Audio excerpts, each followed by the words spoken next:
kwa kuzumva umuntu akubwiye atako wagira akakwikorera imisaraba y'abandi ukikorera imisaraba yawe umva hari igihe umuntu yikorera ibibazo byawe kandi nawe ibyiwe bimuremereye za buri kanya okay ushaka gutanga ariko urabanza ugatekereza ugashishoza bangiye ngira amakenga nta kintu wapfa kungana gutyo ngo ikintu cyiza kinyitureho gutyo mpite nkemerera wapi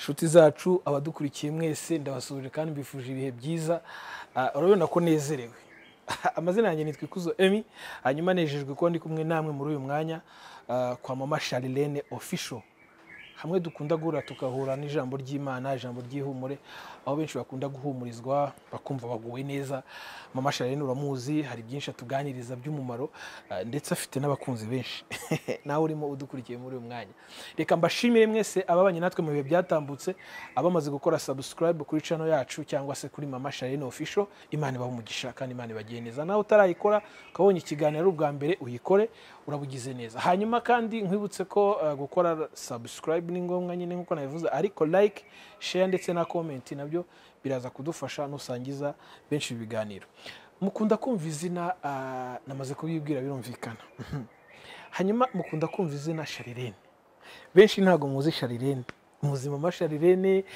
n'abakunzi be birumvikana ariko Charlene ni mumuzi nge ndi kumwe na Charlene rero ndashaka gutumira Charlene karibu amakuru imeze cyane haye witwa Charlene nitwa Yaribyaye Charlene Yaribyaye Charlene Charlene ubundi se kuvuga imyaka yawe ariko bitwaye oya ntacyo bitwaye mfite imyaka 17 anniversaire zaba ryari 16 z'ukwa gatanu hanyuma ndakutumira wowe tuzabe turi kumwe kuri anniversaire ya Charlene kugira ngo tube dufite keke n'indabo hanyuma urazikunda cyane urabona ko ndi mwiyerekwa hanyuma muzaza n'indabo keke na gift hanyuma rero karibu murakoze cyane murakoze kuntumira ngira umugisha ngira umugisha nanjye ngira umugisha mwese murakoze hanyuma wenda iyi channel ni benshi bayizi mu izina rya mama Charlene ese nawe Charlene nyine twumva kuri mama Charlene official n'ubundi ni njyewe Charlene uri imfura ndi imfura uzangurira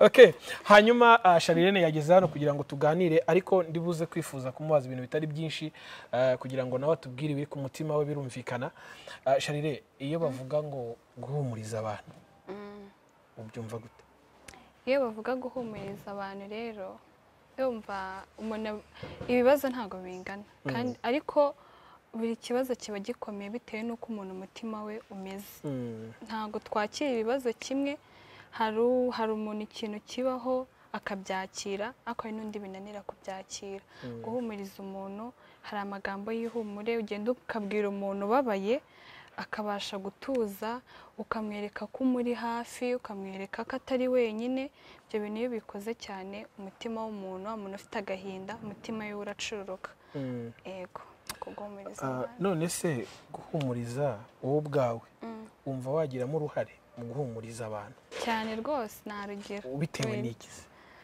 nanjye ndi umuntu mfite umutima kandi isi ntawe itababaza yaba umuti iramubabaza mukuru iramubabaza yaba ukomeye yaba woroheje iramubabaza niba mpumurije umuntu burya iyo ukoze ikintu cyiza kirakugarukira kandi iyo ukoze ikibi kirakugarukira nimba mpumurije umuntu ejo nanjye nimba mbabaye azaza mpumuriza mbe hafi rero urumva ko nanjye ngomba kubikora abadukurikiye kuri uyu mwanya ushobora kuvuga amagambo bakumva ari umuntu mukuru ufite ubwenge ariko anniversaire ni ku itariki 16 z'ukwa gatanu ku myaka 17 ko ufite amagambo asa naho akomeye ni impano ya mama ni biba muri wowe bikurahe uko nabivuga burya hari igihe umubyeyi yibyara yes hari igihe umubyeyi yibyara ariko hakaba ari n'impano Imana iha umuntu njye rero sinzi ukuntu nakuze nanjye mbabwiye ibimbaho n'ibyo mvuga kose naba nkubeshye sinzi aho bituruka ko hari abantu bamwe najyaga numva bavuga ngo nibyo ntozwa na mama nibyo ariko sinzi ukuntu nakicara amagambo yose mvuga nkayarepeta yose nkayafata mu mutwe ujye twavuga ko ari babikomoyeho okay ndakeka harimo imbuto ya mama indimo hari n'imbuto y'Imana ndakeka ubwenge wenda mfite ni uko ubwenge mama yampayeho kuko yarambyaye, ubwo urumva hari ubwo yampayeho, hari n'ubwanjye nahawe n'Imana. Mu biganiro byinshi tuzakorana nawe wenda uzabigarukaho cyane, ariko ubwo bwenge ufite nk'umujeni, dufite abajeni benshi bari mu kigero cyawe, cyane cyane abakobwa, wenda tuze kubibandaho. Wowe ubwawe muri wowe wiyumvamo ko hari inama wagira abandi bakobwa? Ndibuze kukubwiraho nabikomoye ku bintu byinshi wanditse turi buze kugarukaho, ariko inama zawe ni izihe ku bakobwa? Ikintu rero nagira njyewe, inama nagira abakobwa, sinkunda kwivanga mu buzima bw'abantu. Of course. Ikindi kandi burya umuntu wese umwanzuro afashe aba yumva nyine ahamanye n'umutima wiwe, ntabwo wamujajinga uwo muntu, oya. Ariko inama nagira abakobwa, hari abakobwa njya numva ati nzasohokera ahantu heza, ari boyfriend wanjye wanjyanye, nzambara urukweto rwiza naguriwe na sheri, nzambara umwenda mwiza naguriwe na sheri, ikintu cyose abisiga makeup nzaba nayiguriwe na sheri wanjye, ikintu cyose ni umuhungu bakundana, ikintu cyose ni umuhungu bakundana. Ako se reka mbabazi, uri kuvuga ngo umuhungu wishyize mu mwanya wo kumva izo mvune agira, ari gushaka ayo mafaranga ushaka kurya gusa, wowe nta kimuha, wamugirira impuhwe, wamugirira impuhwe rwose. Bakobwa rwose mutugire. Ikindi kandi wabagirira impuhwe. Ikindi kandi burya ushaka gukundana n'umuhungu mugafatikanya, mugafatikanya, nawe ukamuha kujya muri salo cyane rwose. Kimwe nuko mwafatikanya ayo mafaranga mukayashaka, mwese mukajya mubona ibyo mushaka, mwayasevinga mukayabika, wayakenera akafataho, nawe wayakenera ugafataho. Ariko icyo nabwira abakobwa, kumva ko ikintu cyiza cyose uzakibona ku muhungu mukundana cyangwa se inshuti yawe, ntabwo ibyo ari byo. Kura amaboko mu mifuka mukore, nabo bakore, n'abahungu baba bavunitse, ntugahora uhanze amaso ku muntu. Uwo muntu se mu gihe uzaba utamufite bizagenda gute? Beba ko birumvikana abakobwa badukurikiye muri uyu mwanya n'abasore baze kumvira, ariko ndibuze kwibaza, undi boyfriend ni ngombwa umugira mu buzima? Kugira boyfriend reka mubwire njyewe ukuntu mbyumva. Ku ruhande rwawe hari igihe biba ari ngombwa, kuko hari igihe ufite inshuti nyinshi zigutera akavuyo mu mutwe cyane, ariko bikaba ngombwa yuko uhitamo. Ikindi kandi nubwo benshi bazi ko ngo ba boyfriend ku bakobwa ngo nabo gutesha umutwe, njye ntabwo ariko mbyumva, ahubwo biterwa n'umuntu wahuye nawe uko ameze. Nuhura n'umuntu w'umunyakavuyo nawe azagutesha umutwe, nyine ubuzima bwawe azabucanga. Kandi nuhura n'umuhungu uri seriye, nawe uzaba seriye, ubuzima bwanyu bube bwiza. Ko nyine nuhura n'umuhungu w'inteshamutwe, ni ukugutesha umutwe, mukirirwa mu bintu by'inkundarubyino. Ariko uhuye n'umuhungu ufite gahunda, arakubwira ati mukunzi wanjye, mugira igihe nyine cyo guterana ya mitoma bajya baterana, ariko mukagira n'igihe cyo kubaka ubuzima. Ejo nese sheri tuzahora tuyibwirane, sheri tuzayirya mu rugo, tuzayishyira ku isahani, mugafata n'umwanya wo kubaka ubuzima, mukagirana inama icyabateza imbere mwese. Sheri, ku myaka yawe inkundarubyino ni iki? Inkundarubyino ivuze ijambo inkundarubyino biranyoberanye. Inkundarubyino se wabikuye rero? Inkundarubyino iryo jambo twe benshi bararikoresha, ariko inkundarubyino hari umuhungu cyangwa se umukobwa aba yumva ubuzima bwe ari ukujya mu birori, ubuzima bwe ari ukwihorera muri hoteli ry'inkoko na fanta, yumva ubuzima bwe ari uguhora aceza za mbyino zigezweho zose, ariko rwose ukaba utari wa muntu wabwira ngo icara hamwe tujye inama dukora ikintu kizima cyubaka. Oya rwose, ni ukuryoshya, ni uguhora mu birori, kwishima, ariko nyine cyo cyo gufata umwanya ngo akora ikintu kizima, akareka ntabwo ibyo wabimubwira, ntabwo aba afitiye umwanya. Wow, mama Charlene official, mutubonye turi bashya, mutwitege, dufite ibintu bitoroshye ngiye na Charlene. Charlene, ntago ndi buze kugutindana, ariko nanone turi buze kuganira ibintu by'umumaro, tunategereje ibizaza ugiye kudutegurira. Mu nzozi mfite ariko zanasohoye, nahoraga ntekereza ko nzahura n'abakobwa nkawe. Umwana ushobora gutekereza kwandika igitabo ari muto, hari byigeze kunca mu maso. Ndashaka ko tubigarukaho. Wanditse igitabo, uri gutekereza kwandika igitabo, bimeze bitundi? Igitabo natekereje kucyandika, naracyanditse, cyararangiye, gisigaye no gusohoka. Igitabo? Yego. nese igitabo ko tuzi ko abantu basohora ibitabo bandika ibitabo ari abize kaminuza waba waragiye ntabwo ndagera kaminuza kuko ndacyari mu mashuri yo hasi ariko numvishe bitewe n'ibyo mbona muri iyi minsi uko igihugu kimeze ubwo iyo mvuze igihugu ndavuga abakirimo ariko nkavuga ku rubyiruko rw'abakobwa nabonye ari ngombwa ko mbikora. Wandika igitabo? Yego naracyanditse. Cyitwa ngo iki? Akise Mukamisha. Cyo Mukamisha mperuka kuryumva kera nyiragira inka. Mukamisha wari kuye he? Mukamisha hano narikuye. Nari nicaye ndi gutekereza urumva nimba nanditse igitabo hasi hari ibitameze nk'inkuru ariko icyo kugira ngo ugere ku bindi biri hasi cyane bishamikiye kuri icyo gitabo neza hari inkuru banza gusoma iyo nkuru ni umukobwa Mukamisha.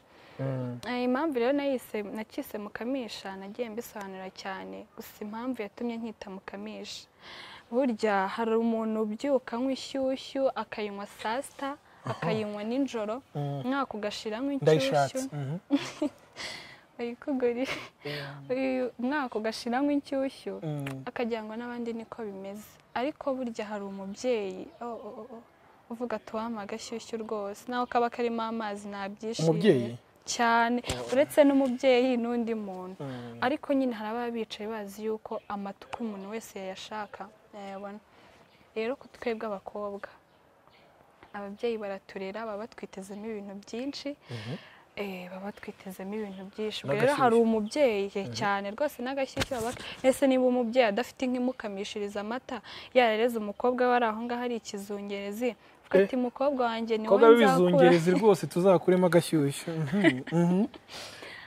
umubyeyi arakwitegereza avuga ati mukobwa wanjye ngomba kukurera neza ukagira disipurine ukaba umukobwa w'umuco dore rwose nihaza umuhungu akagushima dore izo nka nzazibona ntange njye ninywera amata rwose ngubwe neza ariko burya amatage yo muri iyi si hari igihe yica inzozi zacu tuba dufite ariko se kugira amagambo akomeye utarakomeza amatage se byo ni biki hari abadukurikiye batazi amatage ibyo ari byo ko batazi amatage urabona hari igihe uri mu bibazo ibihe bikugoye bikomeye cyane ibyo ngibyo biba ari amatage ndetse n'amateka mabi yagwiriye igihugu cyacu amatage 1994 ubwo abatutsi bicwaga ayo nayo yari amatage ibya bibazo ugenda unyuramo ayo ngayo aba ari amatage ku bantu batayazi. Twakomeza none tukamenya umukobwa w'ikizungerezi aho inshyushyu izava ko njye ndumva nshaka inshyushyu.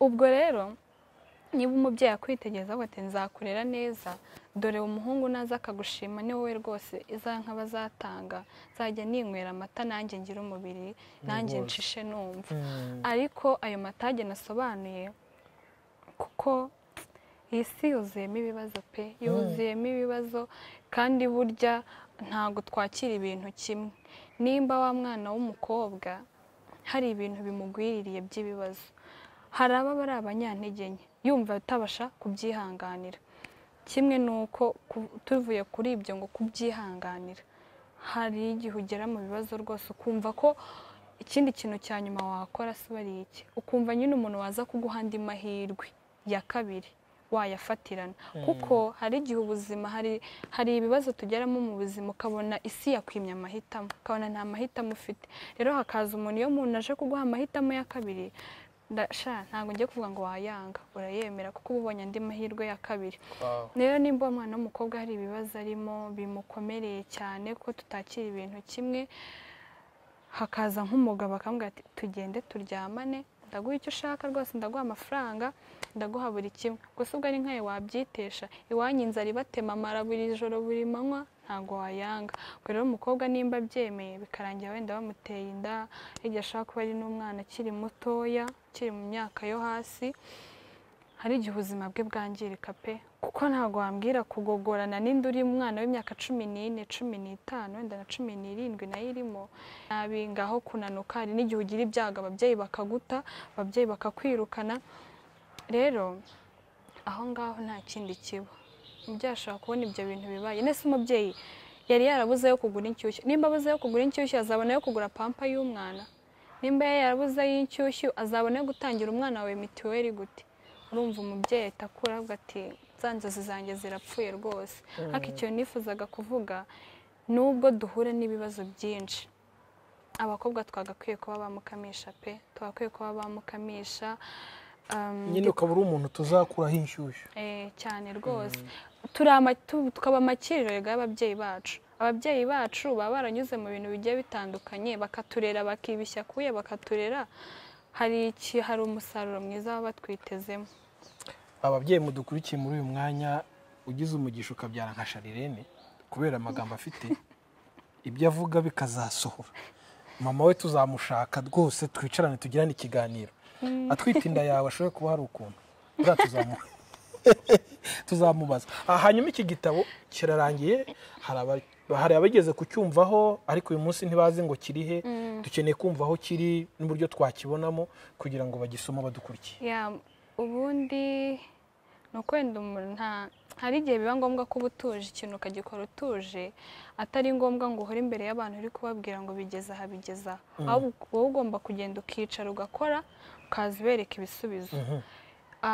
Mperuka mbabwira ngo kigiye gusohoka. Urumva umuntu aba yanyuze mu bintu byinshi kugira ngo ikintu, ko burya ntuzabona umuntu yicaye ari kuyobora igihugu, ntuzabona umuntu yicaye muri biro ihenze ahembwa amafaranga akomeye, ahembwa amafaranga menshi. Hari aba yaratanze imbaraga nyinshi, buriya aba iri imbere nzajya musanga muri office byibuye cyane rwose ikomeye. Arahanuye kandi turahanuye mu izina rya Yesu, twinjiyemo. Uzaba nsanga muri office mwakira. Ndafashijwe. Ubwo rero urumva ko buri muntu wese urwego abagezemo, ugiye ukamwegera ukamubwira ati mbwira agasaraba kawe kuva hahandi wari ukiri hasi. Uba ufite amagambo nyine akomeye abantu bataramenya bari kudukurikira. Agasaraba ni agakiza.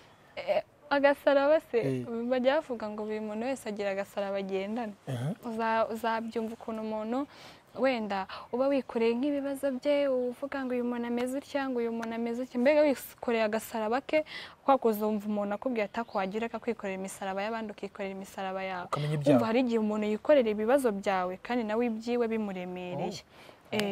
Ubwo urumva rero agasaraba kawe rero n'igitabo nibyo nshaka kumenya. Agasaraba kanjye, ubwo urumva agasaraba kanjye ni inzira zikomeye nanyuzemo, kuko no kubarega nicaye ndi hano muntumira ntabwo sigira ngo ndakwemeye nabyo rwose ni urugendo rutoye. Ntabwo byari byoroshye rwose, buri kintu cyose umuntu ageraho hari. Ndashaka igitabo rega. Igitabo rero icyo nindi kubabwira nti muheruka mbabwira ko igitabo kigiye gusohoka. Igitabo cyarakozwe kimeze neza, igisigaye ni ukugisohora, kiri ku mupublish, abantu bashinzwe kubikwirakwiza cyangwa se kubipublishinga. Niho kiri mu minsi iri imbere rwose, bitarenze mu kwa karindwi igitabo kizaba gihari. Mwebwe mutuze, mukomeze musengera Imana icoboze, ibintu bizagenda neza. Dukomeze tumushigikiye tumusengera, igitabo kiraza vuba.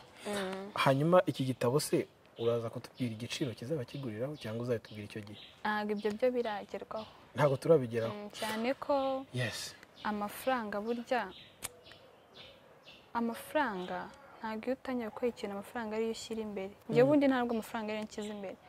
Ikintu nshyize imbere, ibitekerezo bindimo. Mwifuza ibitekerezo bindimo bigiye mu rubyiruko rundi bakanshyigikira, twakora ikintu gikomeye cyane hano mu gihugu cyacu. Icyo nifuza nuko ibitekerezo byanjye bigera kure, amafaranga azizana.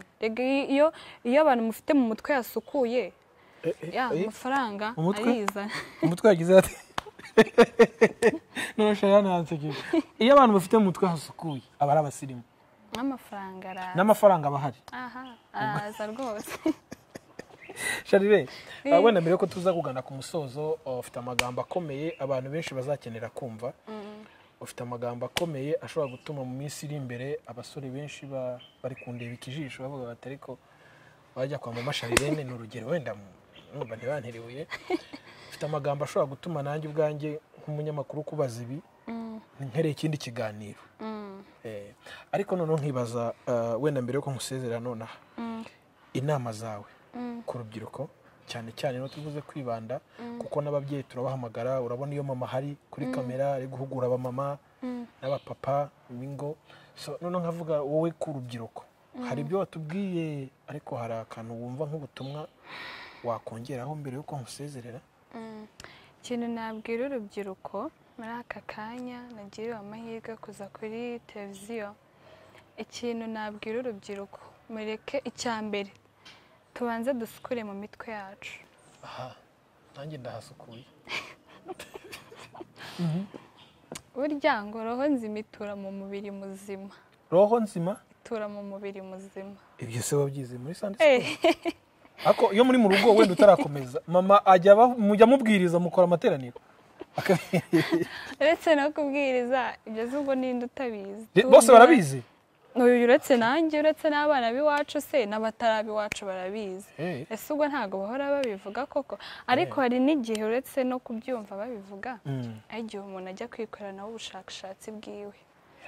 Hari igihe biba ngombwa yuko ujya kwikorera ubushakashatsi bwawe. Ikintu rero nari nkomeje mvuga ngo tanze dusukure mu mitwe yacu. Ese wenda utekereze wibaze uti uri nk'umuhungu, icyumweru cyose ukimara uri mu kabyiniro, uri kunywa inzoga n'amatabi. Kane kwinjiramo cyane hataza kugira abavuga ngo ndi guca imanza. Ntabwo ngende ndi guca imanza kuko sinanjye ushinzwe guca imanza. Imanza ni iz'Imana. Ariko se naho wayinywa iyo nzoga, naho wanywa iryo tewe ukamara icyumweru guhera kuwa mbere kugeza ku cyumweru, warangiza ejo bundi ngo ugiye kuzana umugore, uwo mugore se uzamutungisha iki? Ni hahandi bitangira mugatangira mukarwana mugaserera iki amafaranga ntahari, mukabyara abana bakabura icyo kurya, abana bakabaho nabi kuko nawe ubwawe nturi tayari mu mutwe. Umugore wazanye nawe waramuzubaje, uramuzubaza. No mu kumuzubaza abana nabo rero bavukiye muri ibyo bibazo, nibabura ikintu bakora ni hahandi haba intandaro, abana ugasanga bagiye mu mihanda kubera amakimbirane ahora mu miryango. Ikindi rero nababwira, icyo nabanza kubabwira ni icyo ngicyo, kubaka ubuzima bwacu, dutegure ejo hacu heza. Burya ngo ejo hazaza heza hashingiye ku cyo dukora uyu munsi. Niba warabaye kazizi ku nzoga, ariko nawe rwose niba warabaye kazizi ku nzoga nyine urumva uko ejo hawe hazaza haba ameze.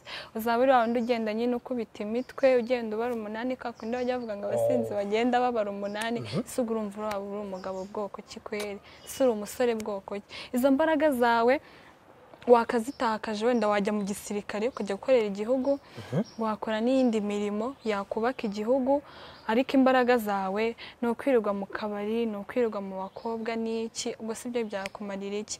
No mu muganda ntiwanawujyamo kuko imbaraga zawe ufite ahandi uri kuzitakaza, ko si uwo muganda ugiye kuwukora igihugu kigasa neza, byaba bitwaye iki? Twe gutakaza imbaraga zacu mu bintu bidafite umumaro. Simvuze ngo ureke kwishima, gira aho ugarukira. Ibyo byishimo si uri kugira uyu munsi, tekereza niba ibyishimo uri kugira uyu munsi bizakugeza ejo hazaza hawe, cyangwa se nimba ari ibirangira ako kanya. Ngaruka no ku bakobwa mbabwira nti si ukukuvangira, ariko ugarutse ku bakobwa kuko niba ugiye kutubwiraho, ndagira ngo wihereho. Kuri umukobwa uhuye n'umugabo akaguha gift, impano, cyangwa umusore akaguha impano, wayemera? Gift si umuntu byaterwa icya mbere n'uwo ari we, kandi byaterwa n'icyo yimere. Nese uganahura n'umuntu atanzi kwa kundi uhura n'umugabo wenda yagukunze kubera ko akuzuro kwa mama Charlene cyangwa uri Charlene akagukunda akavuga turamwana kugira tumenyane, reka duhure nzamuhe gift. Yakaguha gift, ejo gahura akaguha gift. Za gift zirazitondera. Za gift za buri kanya naba naramukoreye iki se gituma mpizo gift za buri kanya? Ushaka gutanga ariko urabanza ugatekereza ugashishoza, bangengira amakenga. Nta kintu wapfa kungana gutyo ngo ikintu kiza kinyitureho gutyo mpite nyemerera. Wapi, ndabanza nkatekereza. Yego urabanza kugira amakenga ni byiza kuko bitangira ari gift bikarangira ari ibindi. Komeza muri rusange none w'abakobwa. Byo nababwira abakobwa, hari igihe duhura n'ibishuko byinshi, wenda igihe duhura n'ibishuko kandi nanjye nihereyeho ko nanjye ndi umukobwa, kuko sinajya kuvuga abandi kandi nanjye ndi umukobwa, ibyo ndi kubwira abandi nanjye ejo n'ejo ubundi byambaho, ariko siko bikwiye kumera. Icyo nabwira abakobwa bagenzi banjye, bareke twiha agaciro dukwiye. twiha agaciro ikindi kandi turinde ubuzima bwacu kuko nitwe tubyarira igihugu. Tukaba iyo burya sinzi ko waba umubyeyi ngo utange uburere ku mwana nawe ubwawe udafite, ntabwo watanga ikintu udafite, burya ngo utanga urukundo ufite ugatanga uburere ufite. Tuba abakobwa beza babereye igihugu kugira tuzavemo ababyeyi beza babereye igihugu, tuzarerera igihugu kuko nurerera neza, ureze umwana wawe neza, ntuba wirereye gusa ahubwo uburereye n'igihugu cyawe. Ikindi kintu nabwira urubyiruko, hari igihe ababyeyi bacu baducyaha bakatugira inama, ukumva ngo ukavuga ati ni agakecuru ntikazi ibyo karimo ngo twe turi muri viziyo twebwe. Rega ubundi ntabwo nyine tugomba gusiganwa n'iterambere, tugomba kugendana naryo, ko tugendane naryo dufite ubwenge tuzi n'uko turyitwaramo. Umubyeyi hari igihe akureba akavuga ati mwana ahantu uri kujya ni mu irimbukiro, akagerageza kugucyaha no kukugarura mu nzira nzima. Ariko kubera kumva ko wabaye umusore, kubera kumva ko wabaye inkumi, wabaye igayi, kumva ko ntabwo bikozwa, uri mukecuru, ntabwo uzi ibigezweho, uri uwo muri za 90, turi mu binyetwe, turi muri viziyo, gusa urumva ibyo ari ibiki. Mureke twumvira ababyeyi bacu kandi tubakoreho isoko y'ubumenyi. Nicyo nakubwiraga ati tugomba kuba abakobwa bazima kugira tuzabyarire igihugu ndetse tukirerere. Urumva ntabwo navuga ngo umubyeyi, ubwo nyine nimba mvuze ngo tuba abakobwa bazima n'abasore bazima kugira tugire isoko y'ubumenyi dukura ku babyeyi. Ubwo nyine hari umubyeyi wenda uhari wicaye, isoko y'ubumenyi umwana wanjye yankoraho ni iyihe? Kwirirwa mu kabari? Isoko y'ubumenyi se ni ukwirirwa nkubita umugore wanjye? Isoko y'ubumenyi se ni ukutagira inshingano? Niyo mpamvu rero urumva ko byose biba byarapfiriye mu iterura, burya ngo umwana apfa mu iterura. Nicyo ngicyo nababwira, murakoze. Inshuti zanjye, reka mbabwire ikintu kimwe kintunguye. Nahoze mbona kuri social media nkabona abana bakora ibintu bikomeye, bavuga ibintu bikaze, nkagira ngo ni abanyamahanga kugira ngo twiyumvishe ko ari abiwacu bikaba bitoroshye. Uyu munsi dushobora kuba dufite umukobwa w'imyaka 20 utazana kuri kamera ngo agire ibintu avuga nk'ibi. Ariko nahoze nibaza aho Charlene yabikuye, kandi nahoze mubonamo ibintu byinshi azadusangiza kuri mama Charlene official. Izina rero ni irya mama we, hanyuma numiwe. Okay, ndanezerewe rero hano. Niba warahageze tugasangira ijambo ry'Imana, tugasangira n'impuguro zitandukanye bagiye batugezaho, uyu munsi none dutangiye kuzana abajeni bagiye kutuganiriza, cyane cyane twahereye kuri Charlene.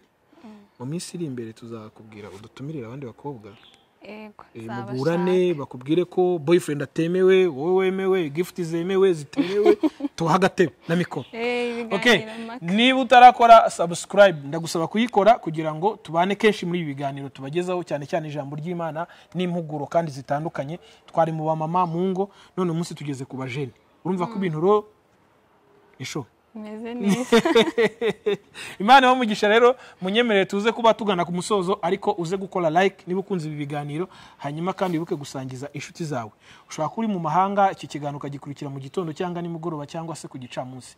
Ugira ibihe byiza bitewe n'ahantu uri. Nge nari kuzo Emi, hanyuma nari kumwe na Wirage Charlene. Ni kuri mama Charlene official.